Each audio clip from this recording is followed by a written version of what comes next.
রাজ্যবাসীর জন্য আজকে সব থেকে বড় খবর। হ্যাঁ বন্ধুরা, আপনারা সকলেই জানেন যে কিছুদিন আগে মুখ্যমন্ত্রী মমতা বন্দ্যোপাধ্যায় বলেছিলেন যে যুবকদের জন্য কিন্তু 1500 টাকা করে দেওয়া হবে। তো বন্ধুরা, এটা কিন্তু আর দেরি হচ্ছে না। 15 তারিখ, ফেব্রুয়ারি মাসে 15 তারিখ থেকে আবেদন শুরু হচ্ছে।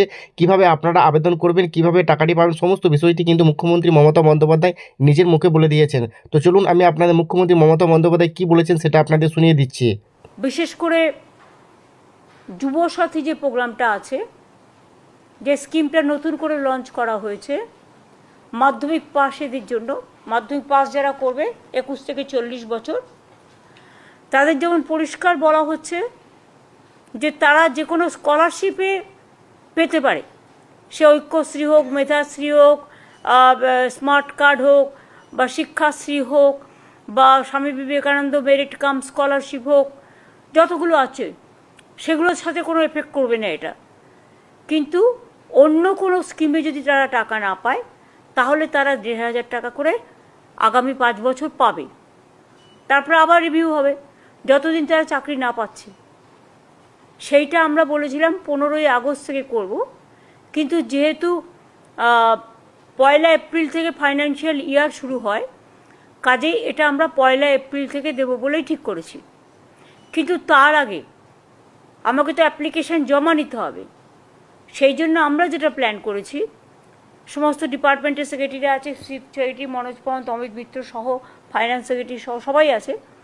যেটা আমরা প্ল্যান করেছি যে আমরা কাগজে অ্যাডভার্টাইজমেন্ট করব, এবং আমরা প্রত্যেকটা অ্যাসেম্বলি ওয়াইজে, যেহেতু এখন এসআইআর নিয়ে সবাই ব্যস্ত, সেই টিমকে তো তোলা যাবে না, কাজেই অ্যাসেম্বলি ওয়াইজে 294টা কেন্দ্রে আমরা 294টা ক্যাম্প তৈরি করব।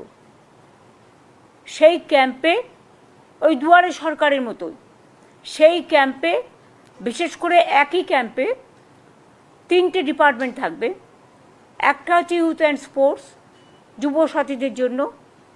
2 হচ্ছে আমাদের এগ্রিকালচারের, বিশেষ করে ক্ষেত মজদুর যারা আছেন, মানে ভূমিহীন।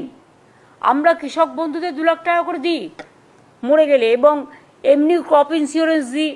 আমরা বছরে 10,000 টাকা করে দিই যার 1 একরেরও বেশি জমি আছে, এবং যাদের 1 কাঠাও জমি আছে তারা 4,000 টাকা করে অলরেডি পায়।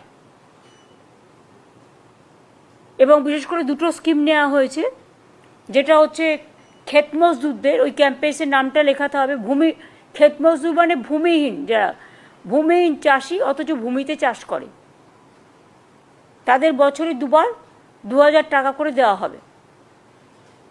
যেটা এখানে 1 কাঠা জমিও যারা আছে তাকেও 4,000 টাকা দেওয়া হয় 2বারে, খরিফ মরশুম আর রবি মরশুমে। তাছাড়াও মাইনর যারা 1,500 টাকার মধ্যে বা ম্যাক্সিমাম 2,000 টাকা পর্যন্ত পে করে for irrigation water or shallow tubewell, যেটা ওরা পাওয়ার ডিপার্টমেন্টকে দিত, সেটাও ওদের ফ্রি করে দেওয়া হচ্ছে। সেইটাকে আমরা উইথড্র করছি। প্রাইভেটে যারা করে আমরা তো তার সম্বন্ধে বলছি না, কারণ তারা তাদের মধ্যে স্বাধীন বিজনেস করছে। আমরা যারা আমাদের কাছে দরখাস্ত করবে 2,000 টাকার লিমিটের মধ্যে, আমরা তাদের জন্য এগ্রিকালচারাল ডিপার্টমেন্টের লোক থাকবে। তো বন্ধুরা, এতক্ষণ শুনলেন নিজের মুখে কিন্তু মুখ্যমন্ত্রী মমতা বন্দ্যোপাধ্যায় বলে দিলেন যে যুবসাথী প্রকল্পের কবে থেকে কিন্তু আবেদন শুরু হবে এবং কবে থেকে টাকা দেওয়া হবে। তো বন্ধুরা, আশা করছি আজকে ভিডিওটি আপনারা খুব ভালো লেগেছে। আর ভিডিওটি কেমন লাগলো সেটা কমেন্টে জানাবেন। এই ধরনের নতুন নতুন ভিডিও পেতে চ্যানেলটি সাবস্ক্রাইব করে রাখবেন। আজকের মতো ভিডিও এখানেই শেষ করি। দেখা হচ্ছে নেক্সট ভিডিওতে। ততক্ষণ সকলেই ভালো থাকবেন, সুস্থ থাকবেন। ধন্যবাদ।